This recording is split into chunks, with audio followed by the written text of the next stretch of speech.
بسم اللہ الرحمن الرحیم دین دنیا چینل میں آپ کو خوش آمدید کہتے ہیں۔ میرا نام سبینہ ہے۔ میری ایک دوست ہے، وہ ملحد ہے۔ میری اس کے ساتھ بحث ہو رہی تھی اور میں اس کو خدا کے وجود اور کائنات کی تخلیق کے بارے میں بتا رہی تھی۔ میں نے اس کو بتایا کہ قرآن پاک کائنات کے بارے میں کیا کہتا ہے، تو اس نے کہا کہ یہ سب علم تو قرآن لکھے جانے سے پہلے بھی موجود تھا۔ بہت سے صحیفے تھے جس میں کائنات کے بارے میں باریکیوں کے ساتھ تفصیلات لکھی ہوئی تھی۔ میرے پاس اس کا کوئی جواب نہیں تھا کیونکہ مجھے زیادہ علم بھی نہیں ہے۔ میں اس کو کیا جواب دوں کہ اس کو خدا کے وجود پر یقین آ جائے؟ اور دوسرا سوال، وہ کہتی ہے کہ خدا نے سب کو بنایا مگر خدا کو کس نے بنایا ہے؟ ناظرین، یہ سوال ایک مسلمان لڑکی نے ڈاکٹر ذاکر نائک سے کیا تھا۔ اس نے بتایا کہ اس نے بڑی کوشش کی کہ اپنی ملحد دوست کو اسلام کے راستے پر لے آئے مگر وہ آنے کو تیار ہی نہیں۔ نت نئے سوالات گھڑ لیتی ہے اور ایسے پیچیدہ قسم کے سوالات ہوتے ہیں کہ جواب دیتے ہوئے دانتوں تلے پسینہ آ جاتا ہے۔ ادھر ادھر سے پوچھ کر میں جواب تو دے دیتی ہوں مگر اس مرتبہ جو سوالات اس نے کیے ان کا جواب کسی سے بھی نہیں ملا۔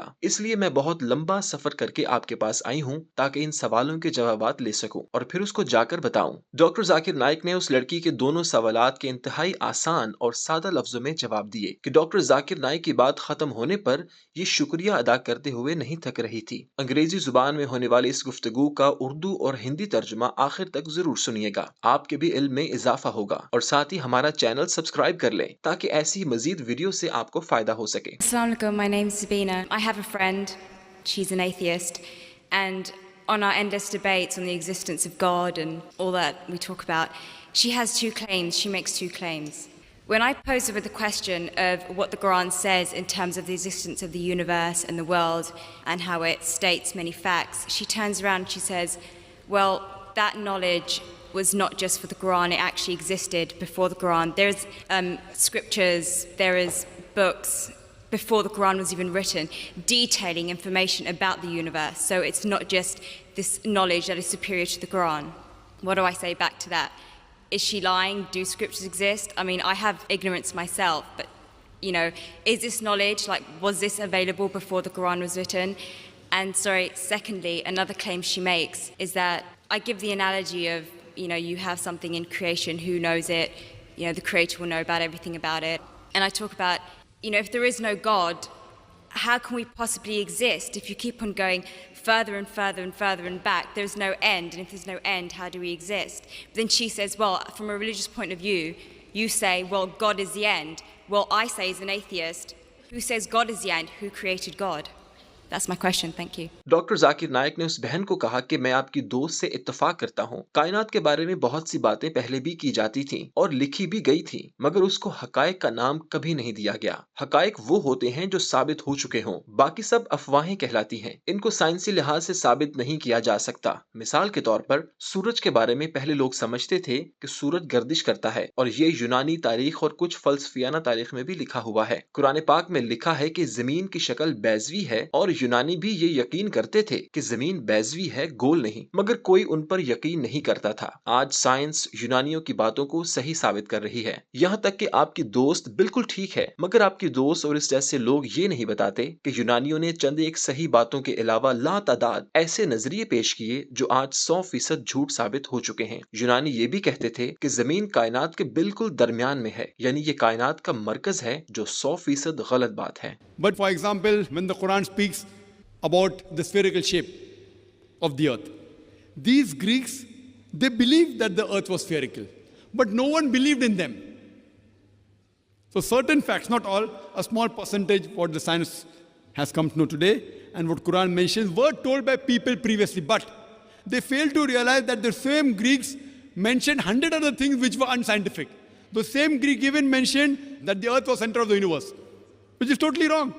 ڈاکٹر ذاکر نائک نے کہا کہ سوچیں کہ 100 ایسی چیزیں جو یونانیوں نے بیان کی اور ان میں سے حضرت محمد صلی اللہ علیہ وآلہ وسلم نے صرف ایک صحیح چیز کو چنا اور باقی سب کو نظر انداز کر دیا۔ یہ کیسے ہو سکتا ہے کہ قرآن پاک میں یونانیوں کی کہی ہزاروں باتوں میں سے صرف صحیح باتیں ہی منتخب کر کے قرآن پاک میں لکھی گئی ہوں، جن کی آج سائنس بھی تصدیق کر رہی ہے؟ ایک مرتبہ تو ایسا ہو سکتا ہے کہ 100 باتوں میں سے ایک صحیح کا انتخاب کر لیا جائے، مگر لاکھوں میں سے 1000 صحیح اور سائنسی اعتبار سے